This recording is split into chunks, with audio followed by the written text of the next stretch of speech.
예수님과 제자들이 지나가고 있었어요. 그 맹인을 보고 제자들이 9장 2절에 묻습니다. 예수님한테 라삐여, 이 사람이 맹인으로 난 것이 누구의 죄로 인함이니까? 자기니까 그의 부모이니까? 이 제자들의 질문이요, 아주 재미가 있습니다.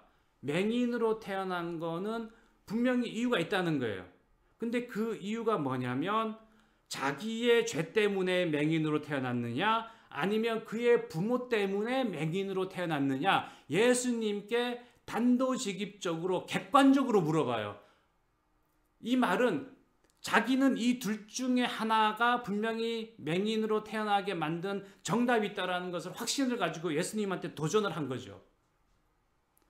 다시 거꾸로 말을 하면 이 당시 예수님 당시에 그 살고 있던 사람들의 그 세계관, 인생관, 어떤 마인드셋을 알 수가 있어요. 무슨 말이냐면 맹인으로 태어나거나 안진뱅이가 되거나 어떤 환난이 발생했을 때 사람들은 그 이유를 어디서 찾냐면 죄에서 찾는 거예요. 죄.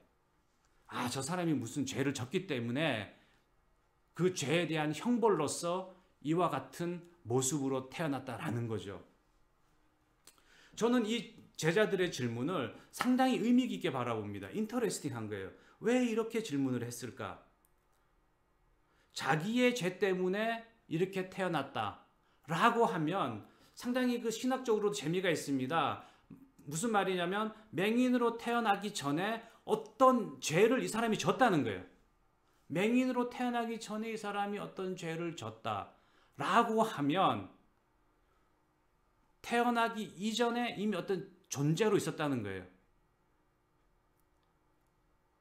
좀 더 도발적으로 얘기를 하면 불교나 힌두교에서 말하는 윤회나 환생의 어떤 그런 의미가 담겨져 있는 거예요. 이 세상에 존재하기 전에 어떤 다른 모습으로 존재했었고 거기서 죄를 많이 졌기 때문에 지금과 같은 그 맹인으로 태어났다라는 거가 전제로 깔려 있는 겁니다. 근데 이 질문에 대해서요, 우리가 굳이 피할 필요가 없습니다. 왜냐하면 6세기 이전까지만 해도요, 크리스천들도 마찬가지고 크리스천 디얼로지언, 신학자들도요, 그런 어떤 태어나기 전의 삶에 대해서 인정을 하고 있었어요. 그렇기 때문에 제자들이 거리낌 없이 예수님한테 물어본 게 자기 죄 때문이냐. 그러므로 우리가 이 세상에 살고 있으면서 지금 제 설교를 들으시는 분들은 크리스찬이지만 혹시 크리스찬이 아닌 분들이라 할지라도 다른 그 세계관을 가지고 있는 분들, 내가 왜 이렇게 힘든가? 나는 왜 이 모습으로 태어났을까? 나는 왜 저런 부모 밑에서 태어났을까? 불평과 불만과 원망이 있을 때 그 사람들은 내가 무슨 전생에 죄를 져서 이런 식의 말을 많이 합니다. 이 생각은 나쁜 게 아니에요. 왜냐하면 그러한 생각은 충분히 할 수가 있습니다. 제자들의 입장에서, 세상을 사는 우리들의 입장에서는 그런 질문을 던질 수가 있어요. 여기서 제자들이 질문을 하잖아요. 자기의 죄 때문입니까? 그리고 그의 부모니까. 그의 부모 때문에 맹인이 태어났다. 그럼 부모의 죄로 인해서 맹인이 태어났다. 이 질문도 상당히 많은 생각을 하게 만들어요. 우선적으로 우리가 떠오르는 성경의 말씀은 신명기 5장입니다. 신명기 5장 8절에 보면 하나님께서 이런 말씀을 하셨어요. 너는 자기를 위하여 새긴 우상을 만들지 말고 위로 하늘에 있는 것이나 아래로 땅에 있는 것이나 땅 및 물속에 있는 것에 어떤 형상도 만들지 말며 그것들에게 절하지 말며 그것들을 섬기지 말라. 나 내 하나님 여호와는 질투하는 하나님인즉 나를 미워하는 자의 죄를 갚되 아버지로부터 아들에게로 3, 4대까지 이르게 하거니와 나를 사랑하고 내 계명을 지키는 자에게는 1000대까지 은혜를 베푸느니라. 이게 하나님의 말씀이 신명기 5장에 나오는 말씀인데요. 이게 출애굽기 20장에도 똑같은 말씀이 나옵니다. 설명을 하자면 하나님께서 우상을 섬기고 그리고 자신이 아닌 다른 형상에게 절하는 그런 사람들, 죄를 짓는 사람들에게는 3, 4대까지 형벌을 주겠다는 거예요. 반면에 사랑하고 계명을 지키는 자에게는 천대까지 은혜를 베풀겠다라는 하나님의 말씀입니다. 설명을 하면 부모나 아니면 그 부모의 부모들이 지은 죄의 영향으로 그 자녀가 잘못되는 수도 있다는 거예요. 요건 조심스럽게 제가 설명을 드리는데 반드시 그렇다는 건 아니고 그럴 수도 있다라는 겁니다. 그 지노그램이라고 있어요. 지노그램이라고 이게 심리학적 가정 상담할 때 많이 쓰이는 그 이제 분석표인데요. 그 지도를 그립니다. 유전자 지도를 그리는 거 있잖아요. 유전자 지도를 그리는 것처럼 이 가계 지도를 그리는 거예요. 나와 배우자를 놓고 그 부모와 부모의 부모, 부모의 부모 이렇게 해서 지도를 쫙 그립니다. 그러면요 놀라운 거를 발견하게 돼요. 만에 하나 내 부모나 내 부모의 형제 또는 내 부모의 부모 중에 술, 도박, 바람 이러한 것들을 피웠던 사람들이 많이 있으면은요 그게 그대로 이어져 가지고 그 자녀에게까지 흘러내려가는 것을 봅니다. 이거는 가정의 환경일 수도 있지만 그 부모의 부모가 술 도박으로 망했는데 그게 내 대에 이르러 가지고 똑같은 상황이 발생한다든지 바람이나 이혼 같은 것이 똑같이 이루어진다라는 거지. 세대를 걸쳐서 내려오는 경우가 있어요. 그거를 그 보앤 패밀리 티어리라는 것에서 말하면 멀티 제너레이션 트랜스미션 프로세스라고 그래요. 세대별로 내려 이어져 오는 것이 있다라는 거예요. 그래서 만에 하나 왜 내한테는 내 형제에게는 내 부모에게는 내 가정에게는 이러한 문제, 이러한 비극, 이러한 것들이 반복되는가라는 생각을 가지고 있는 분이 있다라면 이 죄의 문제에 대해서 기도하고 성령께서 어떤 깨우침을 주기를 바랍니다. 분명히 이유가 있을 수가 있어요. 그래서 이와 같이 죄로 인해서 맹인으로 태어난다든지 아니면 다른 모습으로 아니면 극심한 환경 속에서 태어나고 자라는 경우가 있습니다. 예수님께서 말씀하시길 공생애 동안 수많은 환자들을 치료해 줬잖아요.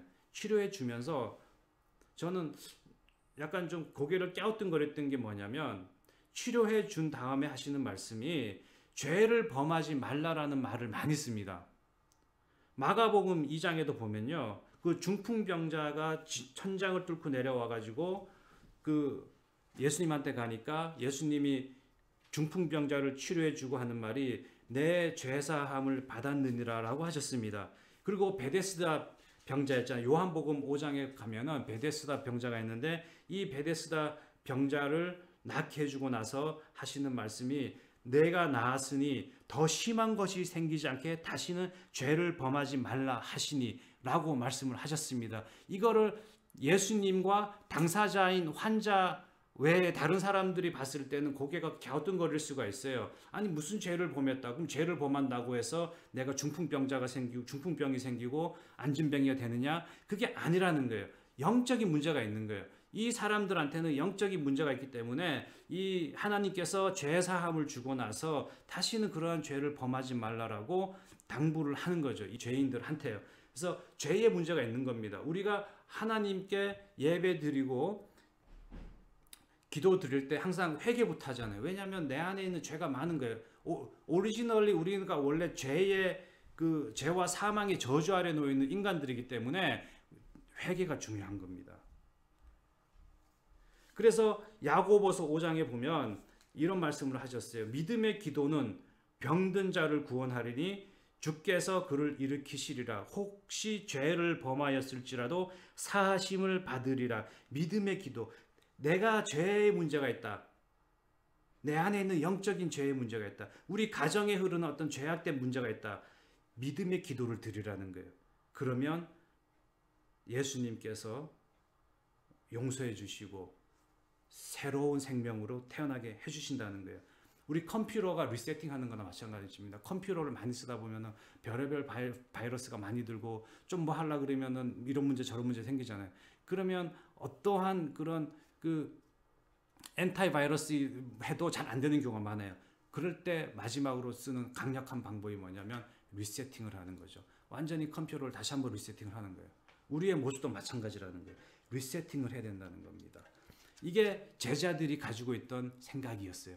제자들이 그래서 그 맹인을 보고 분명히 이 맹인은 자기의 죄든 자기 부모의 죄든 둘 중에 한 죄 때문에 맹인이 됐다라고 지적을 합니다. 우리들의 모습이에요. 우리도 어떤 사람이 잘못됐다라든지 폭삭망했다라든지 문제가 생기면 속으로 생각을 하는 경우가 많습니다. 저 사람 뭔가 지은 죄가 있어서 저렇게 된 걸 거야. 그렇게 하면 안 된다는 거예요. 그러면은 여기에 있는 제자들과 똑같은 모습인 거예요. 예수님은 거기에 대한 대답을 분명하게 하셨습니다. 뭐라고 했냐면요.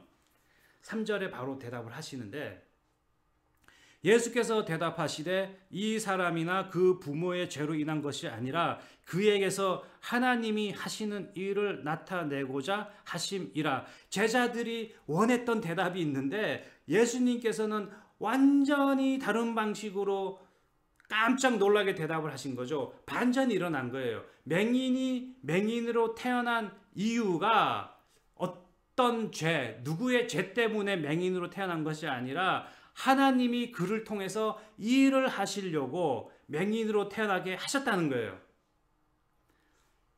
맹인이 자기가 이 세상에 하나님이 나타내고자 하는 일을 위해서 태어났다라는 것을 알았으면 기쁜 마음으로 하나님이 하실 일을 기대하고 있겠죠. 하지만 그렇지 않은 경우는 맹인은 신세 타령만 하는 거예요. 왜 나는 맹인으로 태어났을까? 왜 내 눈은 못 보나? 그리고 사람들이 지적질을 하잖아요. 너가 무슨 지은 죄가 있어서 그런 걸 거야. 너 부모가 지은 죄가 있어가지고 너가 지금 이렇게 태어난 걸 거야. 분명히 지적을 할 겁니다. 그리고 사람 취급도 안 해요. 그냥 몸짓에 불과한 거예요. 별 볼 없는 존재가 되는 겁니다. 하지만 예수님께서 완전히 반전을 일으키시는 거죠. 아니다. 하나님이 너를 통해서 해야 할 일이 있기 때문에 너가 맹인으로 태어났다는 거예요. 할렐루야. 요셉이 애굽에 팔려가잖아요. 얼마나 처참합니까? 얼마나 처참합니까? 사람들은 정죄를 해요. 요셉 보고 너가 그렇게 철부지 철없이 그렇게 떠들어대고 그러니까 너가 떠든 거에 대한 그 형벌이다. 가서 고생이나 해라. 하지만 그게 아니라는 거예요. 하나님이 하고자 하시는 일이 있었기 때문에 요셉이 애굽으로 팔려간 거예요. 예수님이 이와 같이 말씀을 하시고 9장 6절에 이제 맹인한테 땅에 침을 뱉어 진흙을 이겨 그의 눈에 바르시고 이르시되 실로암 못에 가서 씻으라 하시니 이에 가서 씻고 밝은 눈으로 왔더라. 여기서 맹인이 이제 실로암에 가서 눈을 씻었더니 밝은 눈으로 왔습니다. 눈이 뜨어진 거예요. 할렐루야.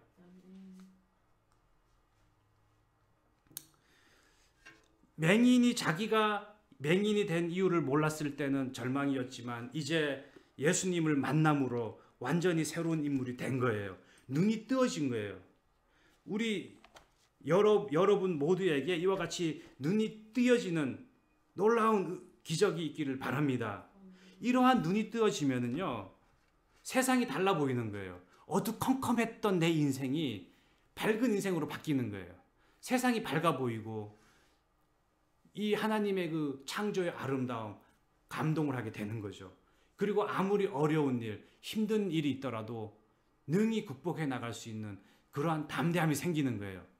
우리가 고린도 후서 4장 8절에 보면 이런 말이 있습니다. 우리가 사방으로 우겨쌈을 당하여도 쌓이지 아니하고 답답한 일을 당하여도 낙심하지 아니하며 박해를 받아도 버림받지 아니하며 거꾸로 뜨림을 당하여도 망하지 아니하고 그 이유는 예수님이 있기 때문이에요. 내 눈이 밝아졌기 때문에 이제 더 이상 어두움이 없고 두려움이 없다는 거예요.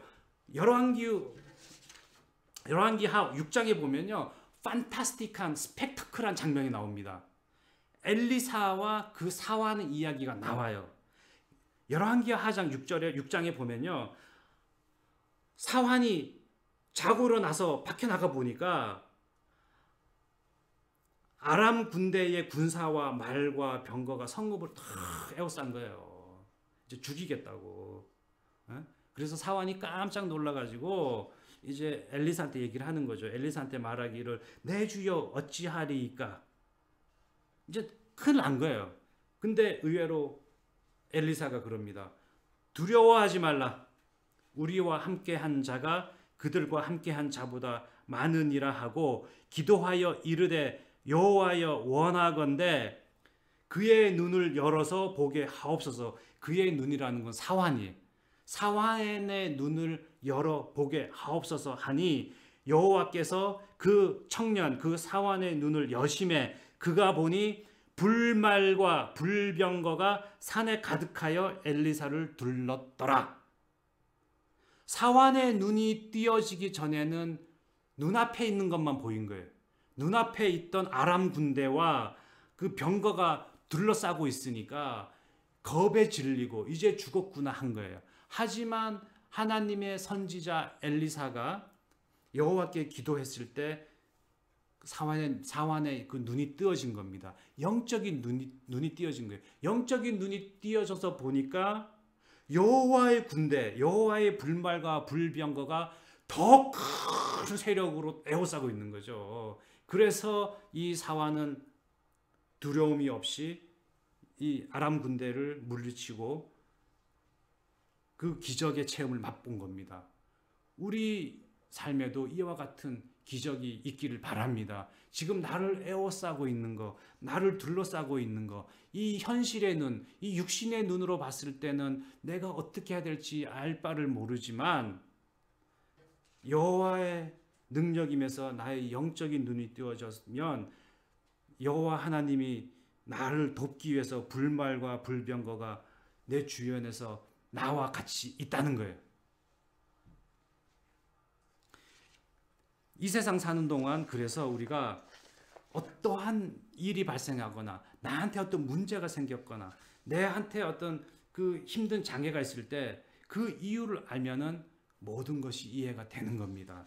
예수님께서 빛으로 오신 예수님이잖아요. 빛으로 오신 예수님. 이 빛으로 오신 예수님께서 지금도 고난 가운데 있는 그리고 힘든 신앙생활하는 우리에게 실로암의 은혜를 주고 싶어 한다는 거예요. 그러므로 내가 힘든 점이 있더라도 예수님을 바라보고 실로암을 바라보면 우리는 극복해 나갈 수가 있는 거예요. 그 영적인 축복이 뭐냐? 사도 바울이 육신에 가시가 있었잖아요. 육신에 가시. 사도 바울이 다른 사람들은 안수하면은 모든 병이 떠나가고 귀신이 도망가는 능력을 발휘했는데 자기 자신한테 있는 그 가시는 제거하지 못했어요. 이 가시를 제거하고 싶은 거예요. 기도를 했지만 안 들어주는 거예요. 진짜 이해가 안 되는 거예요. 왜 내가 다른 사람한테 그 능력이 나타나는데 왜 나한테는 그 능력이 안 나타났느냐? 이해가 안 되는 거죠. 그럴 때 하나님께서 사도 바울한테 이해가 되도록 깨달음을 주십니다. 그게 고린도후서 12장 7절에 나와요. 뭐냐면 여러 계시를 받은 것이 지극히 크므로 너무 자만하지 않게 하시려고 내 육체의 가시 곧 사탄의 사자를 주셨으니 이는 나를 쳐서 너무 자만하지 않게 하려 하심이라. 아멘. 사도 바울이 이해를 하게 된 거예요. 내가 왜 이런 가시가 내 몸에 있는가? 이유를 알게 되니까 이해가 된 겁니다. 그래서 더 겸손해진 거죠. 내가 더 교만하고 자만할 수가 있는데 하나님께서 나를 겸손케 하려고 가시를 심어준 거죠. 저는 그래서 우리 이 한인 사회도 보면 훌륭한 분들이 많잖아요. 제가 한 분 생각이 나서 제가 말씀을 드리면 이분은 남편이 의사예요. 그리고 자기 자신도 박사예요. 남부러울 게 없잖아요. 요즘 의사들 돈 많이 벌잖아요. 돈도 많고 뭐 명예도 있고 부족한 게 없습니다. 근데 이 여자분이 아들이 있는데 아들이 발달장애가 있어요. 이 발달장애가 있으면은 힘들잖아요. 가정에 어떤 발달장애라든지 어떤 지체장애라든지 어떤 문제가 있으면 가정이 힘들잖아요. 이 두 분이 교만해지고 어디 가서 목이 뻣뻣해질 수도 있는데 상당히 겸손해요. 그게 이분들에게 이 아들이 어떤 그 고난의 가시가 될 수가 있지만 오히려 이 여자분은 그거를 하나님 나라를 위해서 쓰임받는 도구가 된 거예요. 그 발달장애 아이들을 위해서 얼마나 열심히 헌신하는지 모릅니다. 굳이 안 해도 되는데 그냥 자기 자식만 케어해도 될 것 같은데 다른 자식들, 자기와 같이 고난받고 있는 그런 가정들을 위해서 있는 돈 없는 돈, 있는 시간 없는 시간 다 지극정성하면서 그 발달장애 그 아이들과 가정을 위해서 수고하고 봉사를 정말 열심히 해요. 저는 이 사도 바울에 있는 그 가시, 이 가정에 있는 그 아이, 너무나 힘들지만 이거를 단지 왜 나한테 이런 아이를 주셨나 원망하고 불평하고 그렇게 힘들게 생활할 수도 있지만 하나님께서 이와 같은 환경을 주심으로써 좀 더 이 커뮤니티를 위해서 하나님 나라를 위해서 봉사하게끔 나를 이렇게 힘들게 하셨구나 라는 것을 깨닫고 하면 그 이유를 알게 되니까 그 모든 상황을 이해하게 되는 거죠. 그래서 저는 그 분들이 너무 존경스럽습니다. 마찬가지로 욥의 고난도 보면은 욥이 어느 날 갑자기 폭삭 망했잖아요. 완전히 망했어요. 이해가 안 될 때는 욥은 불평불만하고 자기 자신을 한탄하고 내가 왜 태어났나 이렇게 저주를 했습니다. 하지만 나중에 이해를 했어요. 그 이유를 알게 된 거기 때문입니다. 그 이유가 뭐냐면 바로 욥기 42장에 나오는 내가 말하겠사오니 주는 들으시고 내가 주께 묻겠사오니 주여 내게 알게 하옵소서. 내가 주께 대하여 귀로 듣기만 하였사오나 이제는 눈으로 주를 배움나이다. 그러므로 내가 스스로 거두어 드리고 티끌과 재 가운데서 회개하나이다. 이 욥기의 엑기스 중에 엑기스고 그 고난의 결과 그 점금같이 나온 욥의 고백이 바로 이거예요. 모든 것을 이해하고 모든 상황, 내가 왜 이렇게 폭삭 망했나, 내가 왜 이렇게 고난을 겪나라는 것을 깨달았을 때, 그 이유를 알게 됐을 때 나온 고백이 바로 이거라는 거예요. 내가 이제 여호와 하나님을 눈으로 봤다는 거예요. 귀로만 듣는 게 아니라.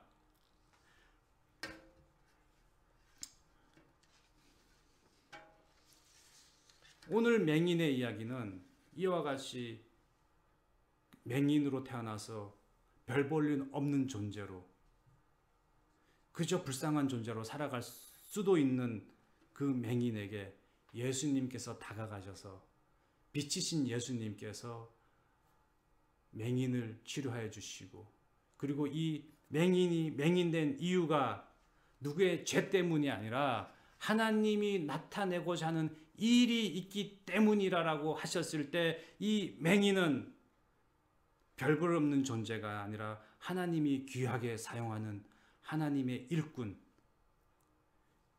김춘수의 꽃에 따르면 더 이상 몸짓이 아니라 꽃이 된 거예요. 신앙생활하면서 우리가 이해가 안 되는 일이 너무나 많습니다. 내가 왜 태어났나? 내가 왜 이런 모습으로 살아가야 되나? 내가 왜 미국에 왔나?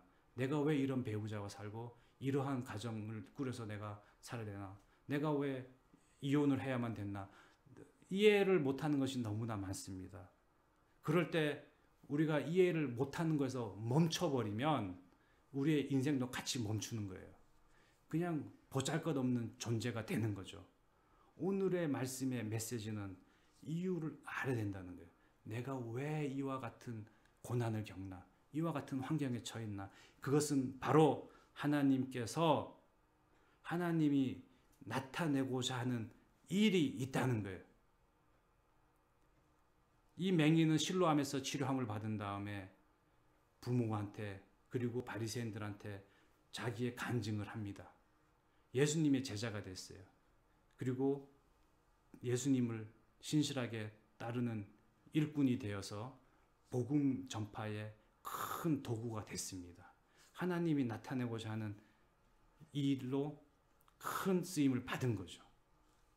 이와 같이 여러분 모두도 다른 사람들은 모르지만 자신만이 알고 있는 그런 아픔, 절망, 트라우마, 육신의 맹인 또는 영적인 맹인, 내 어떤 감정의 맹인, 이러한 것들이 빛이신 예수님을 통해서 치료함을 받고 그 실로함의 역사를 통해서 새로운 인물이 되어서 하나님이 귀하게 사용하는 일꾼이 모두 되시기를 간절히 바라겠습니다. 기도하겠습니다.